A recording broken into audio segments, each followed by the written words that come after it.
G'day viewers, my name's Graeme Stevenson and I'd like to invite you to come on a journey of creativity and learning and adventure through the series Colour in Your Life. There's an artist in every family throughout the world, and lots of times there's an artist deep down inside all of us as well. So grab your kids, your brothers, your sisters, your aunties, uncles and mums and dads and come and see how some of the best artists do what they do.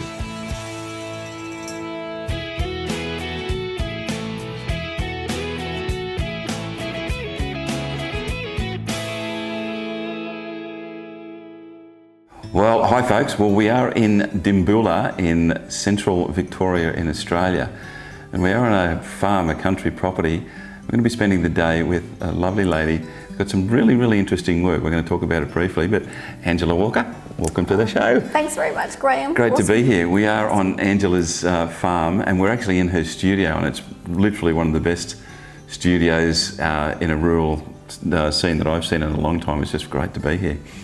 You have a degree in visual arts, and also, is it visual culture you call it? Oh, fine arts and visual culture. From yes, Curtin yeah. University. Yes. That's pretty cool. So and you've used that and gone on to create what I think is a series that, and I think this is what art is all about, it's making a social statement. And Angela really does make this really strong statement about being a woman within the rural community or on a farm. How did that come about? And tell me a little bit about your emotions as far as that's concerned as well. Oh, well, it's fairly complex. I guess it's just sort of evolved. When I was doing my degree, I was looking at the incidence of cancer in the Wimmera as a science sort of background for my artwork, I guess you could say, and how it related to what we were doing on the land. And so it's really about what we're doing to the environment, we're probably doing to ourselves a little bit. That sort of developed and evolved from there to talking about myself, particularly on the farm. And although the images aren't of me, but they're of women in the environment, and giving females in an isolated agricultural setting a bit of a voice, I guess. Yeah, and I just find it fantastic work, and you sort of juxtapose these images of machinery in conjunction with the woman's body and how the operation sort of, you know, goes to each other. Yeah. And obviously being a country woman, there's certain things that you simply just have to do, you know, within the setting that you live in to make sure that you survive and that your family's looked after. And so we're going to move into the studio area and we'll get started on this straight away.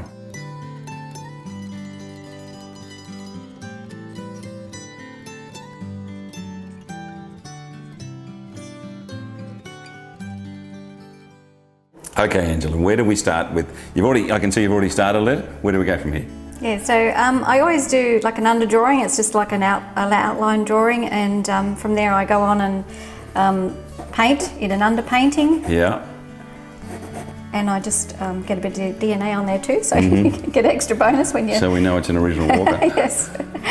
So say the inspiration for a piece like this? Well, it's really about, you know, how a woman is seen on the land. In my situation, it's on the farm, and how I relate to that and what is on the farm and the expectations for women on the farm. And So you're pretty isolated.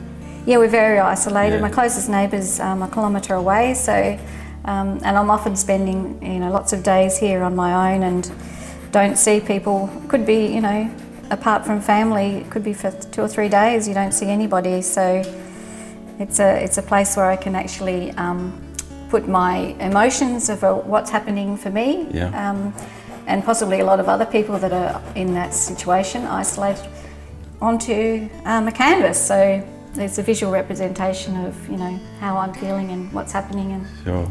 You got the perfect life, basically. You just don't know that.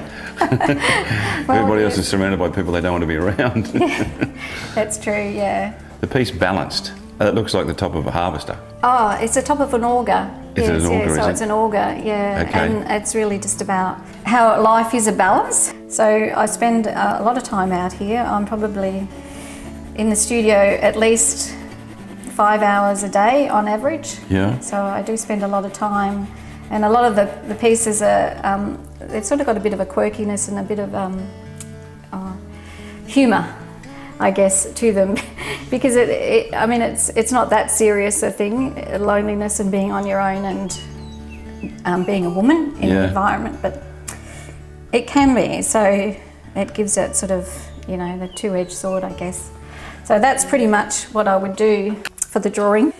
Okay, so I'm just using some burnt umber, and I would normally use that just to do the underpainting in. A little bit of odourless solvent, it's always nice. It does help it dry quicker as well. And just thinking about where the light source is coming from, it's coming on her back. Yes. So the back of the tree and things will be darker where the light's not hitting on it. It's usually a fairly quick process, but then it's the drying that often takes longer. I can see that you paint directly onto the linen. You haven't primed that at all? It is primed. Is it? Okay. It's actually primed with what they call a transparent type of gesso. Yeah, so it is primed. Yeah, I wouldn't paint on one that wasn't. So what's the methodology behind painting in these darker colours beforehand? I guess I have a passion for what the old masters used to do, and they would always do an underpainting first, and it's actually probably the biggest part of the work. If you get the underpainting right, the rest will sort of pretty much fall into place. Are they generally constructed with that sepia type base on them? Yes, although I do a grisaille sometimes, so especially with my portraiture work, that will have black and white. And it's not just for the tonal effect. I just really love the look. So tell me about the motivation of the picture black box. I guess it's a little bit like a Pandora's box, and just how we're dancing with the environment and you know, our effect. What we do to the land and what we do to others has an effect on us. And there's a piece that you've got which I really think is just amazing. Feel the rhythm. It's about the working machines on the farm, I guess, you know, the woman and the engine, because farming these days is very much about machinery and what's happening there, and so it's really the two together. So Angela, in producing your wonderful pieces of work, what type of paint do you actually use? I've got a few, but I really like Michael Harding. It's beautiful fluid paint. Yeah, so that's what I'm using today. And the brushes that you use? Well, I'm actually just got a Neef at the moment, but I've just bought some Rosemary & Co. And I'm finding them just magnificent. You have to send them overseas, unfortunately, for them. Yes. You can't buy them in Australia, but they're just a magnificent brush. And I think if you're going to spend the time doing your artwork and be serious about it, you need to have good supplies. It's important. Absolutely. All right, Angela, well, I can see that you've got the second piece up there, which you're working on today. Still mapping in those base colours? Yes, yeah, just getting the tonal value and composition correct, and then we'll start with the colours. Now you've got a piece called Farewell to Housework. Yes. Yeah, it's just a bit of a fun play on how I'm always dreaming when I'm houseworking. Dreaming about coming out to paint, actually. Dreaming about putting on a red dress and going somewhere. And yeah, feeling a bit special and not isolated and in with the mundane. Well, it's a great avenue of escape, psychologically, really, when you think about it. And that's the beauty about art. You know, you're obviously in a very isolated area, but you can escape because of your ability, which is great. Yeah, no, it is. It's fabulous to be able to just come out here, and my family come out and they'll just come and even have a cup of coffee out here while I'm painting away. So and they're very good at critiquing too. So they'll say, "Oh, no, I'm not just really sure about that," or whatever. And it is valuable to get other people's feedback too. That's probably a fair bit of what I would do, like as a starting point. And wait for that to dry, and then bring in the colours and things.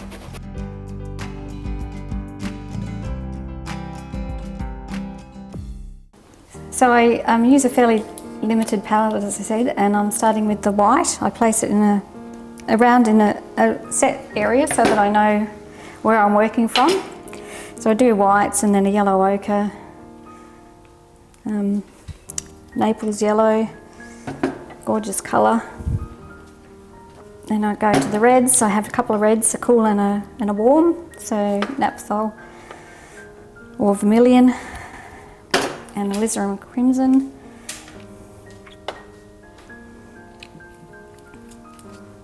and ultramarine, and of course the burnt umber. Use a lot of burnt umber, probably more than anything else apart from white. And so when I'm doing my pieces, I'll start with, for the colour part of it, I will start with the background first, usually the sky. So I'm going to use a fair bit of white for that. And just a little bit of the ultramarine. I could use cobalt, but I actually love the vibrancy of ultramarine more. It seems to work better for a sky. And we have so many clear blue skies up here, it's just seems to capture the essence. Yes, it's a beautiful property that you're on. Yeah, we're very lucky. So now I've got just some flat brushes. This one's the Rosemary & Co that I was talking about. Gorgeous brushes.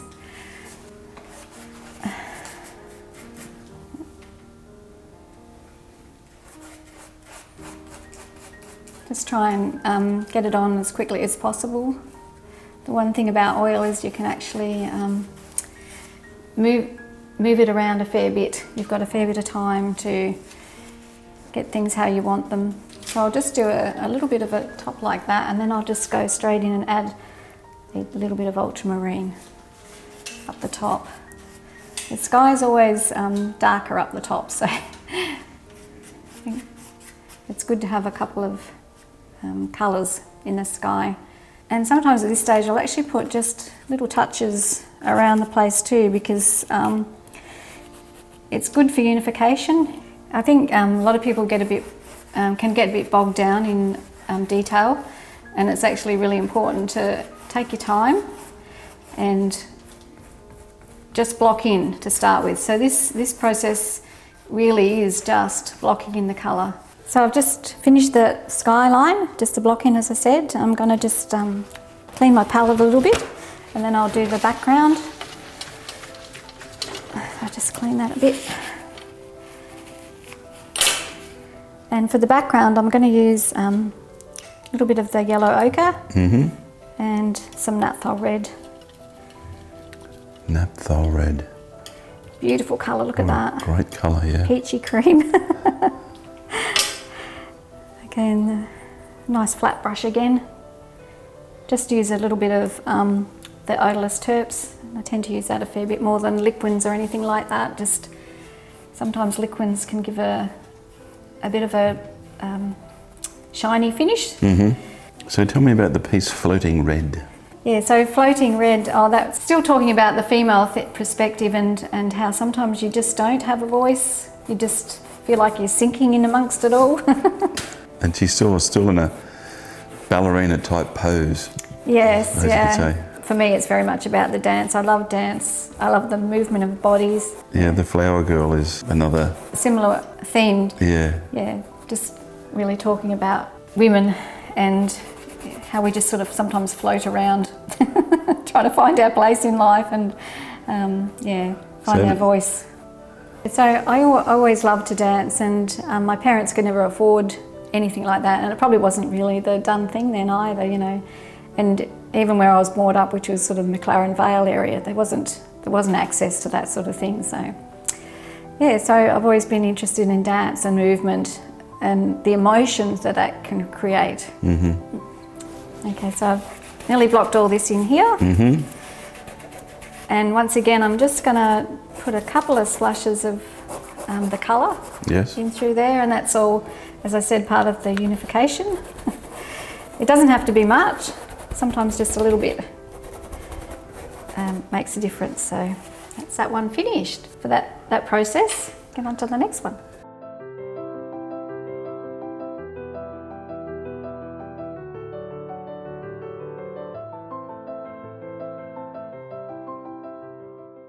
So I'm just mixing up some colour for the dress.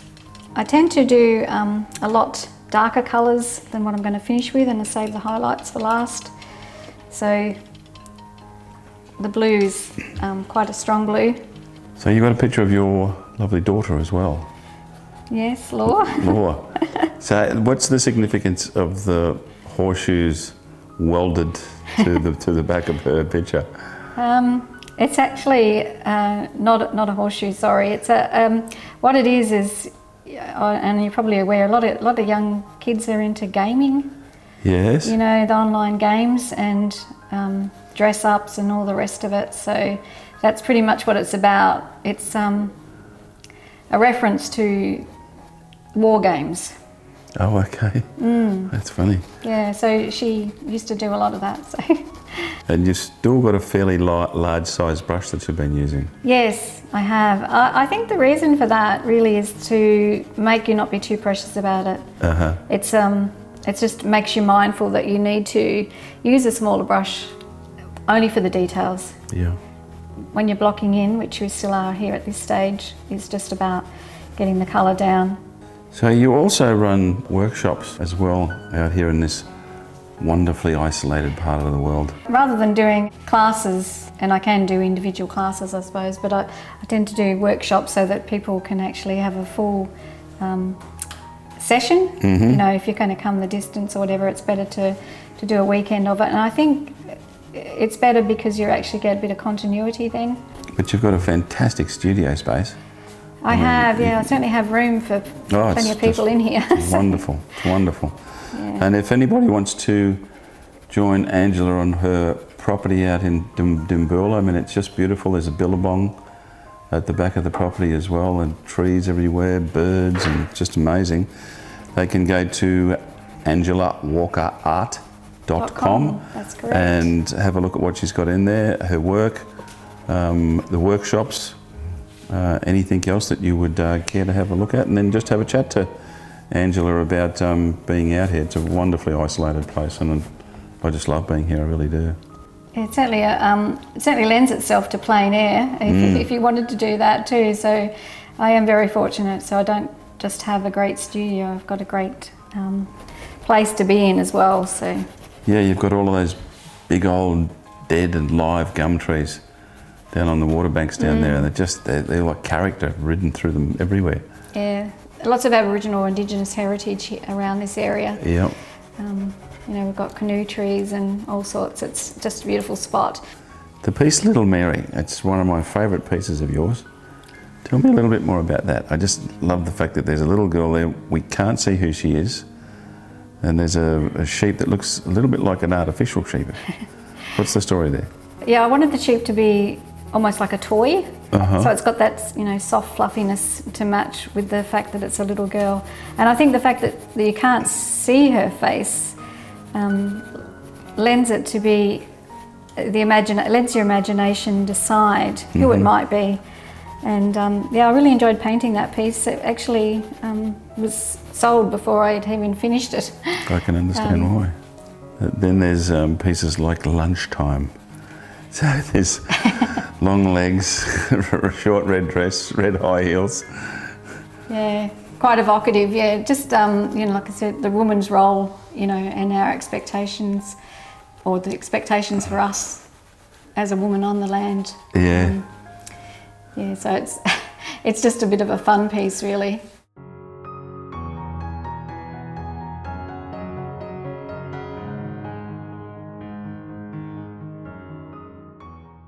Okay, so we've got this to this stage. So we've done the pencil drawing, blocked in all the colours with the underpainting, and then, blocked in the colours.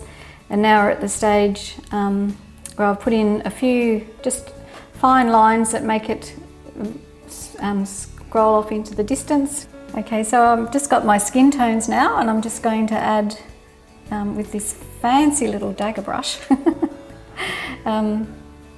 in some colours, the darker colours, the shadows. And as I said, I keep the tones fairly dark because I'm going to come back over with them with highlights. Now there's one piece that you have that really stands out for me, and it's almost a scene from Alice in Wonderland. It's the best way I can describe it. It's called What Kind of Fairy Tale Do You Live In? So tell me about that. It's a self-portrait in a way, but a fun take on it, I guess. I've got a bit of a sense of humour. I think humour is always important. And it's just about things that have impacted me. And I think life's a bit of a game, hence the, you know, the black and white checkers. Yeah. And And there's lots of other aspects about it, you know, that are relevant to me. So the paintings on the walls are ones that I've done, and copies of old masterpieces. I think everybody should probably have a go at copying old masterpieces, because it's a great way to learn and improve technique. And you also do commissions for people as well. I mean, I think that there's a lot of imagination involved in what you do personally for your work, but this is something that you can convey onto other people's lives with the capacity of the paintings that you do. Yeah, I think so. You know, sometimes people might see one of your pieces or something and say, oh, I really like that, but I would like it, you know. Yeah. Perhaps saying something else, or in a different colour or something like that. So yeah, I certainly do commissions, and I enjoy doing that. But when I do it, I like to find out as much as I can about the person, so that it's portraying what they want. So it's not just a simple, you know, reproducing something that looks pretty. It's important that it actually means something. Yeah. Yeah, and you've been in a few galleries as well with your work, the Horsham Regional Art Gallery, the Red Rock Books Gallery, the Lake House Gallery, and currently you've got some work showing at the Goat Gallery as well. It's an unusual name for an art gallery, I must admit. Yeah, that gallery is named after the rock climbers of the area. It's a very native rock area in Mount Arapiles. If you're a climber, you will have heard of it, because it's one of the World Heritage listed sites for climbing. Great spot, and a great little town, really nice little town. So yeah, they've got a very cute little gallery, and I've got an exhibition on there, a combined exhibition with some other artists as well.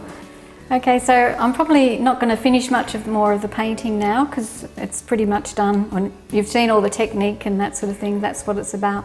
But really just to have a voice as a woman, and that you can do whatever you want to do, really, no matter how isolated you are, go for it, paint.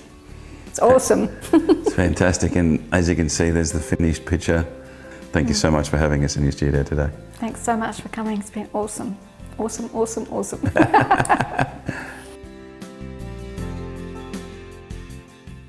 Well, folks, another fantastic day with a wonderfully talented lady, very emotional and expressive about what you do. I think it's just fantastic. Also, as you can see, much to my surprise when I walked in the studio today, that Angela's actually done my portrait, which I think is fantastic. I was looking at this picture going, that looks like me. But great day. Now, if somebody wanted to do your workshops or see more of your work, your website address is again? AngelaWalkerArt.com. Yeah, so come in and see Angela. It's a fantastic area around here. It's very isolated, but there is a great sense of peace within this area. And as I said, once again, you've expressed your life through your work and how you feel about the world that you live in, which is just amazing, it really is. Also come and see us at colourinayourlife.com.au, and come and see us on Facebook and YouTube. Come and subscribe in there. Lots of great things going on these days. But we've had a great trip down to Victoria. We're going to head north again, and great time. We've had a great time in Victoria. It's been wonderful. But until we see you guys again, remember, make sure you put some colour in your life, and we'll see you again next time. Bye now. See ya.